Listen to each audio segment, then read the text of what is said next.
By som sa chcela opýtať ohľadom batérie úložiska.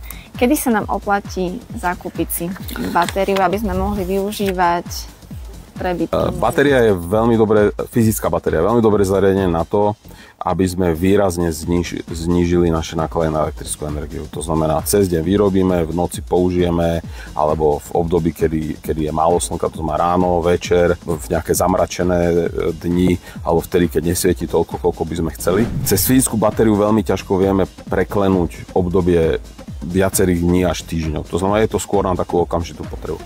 Takže klasický príklad, dneska ráno, keď vstávame, je málo energie, takže je drahá, na obed je veľa, takže je lacná, podvečer je zase málo, takže je zase drahšia, v noci je veľa, takže je zase lacná.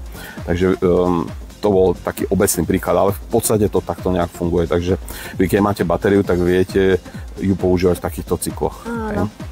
Lebo to, čo by človek povedal, že cez deň si to dobijem z fotovoltiky a v noci to použijem, to dajme tomu, že sa dá použiť v dobe, keď sú fixné ceny, ale v dobe, keď tie ceny sú dynamické, tak tá situácia môže byť presne naopak.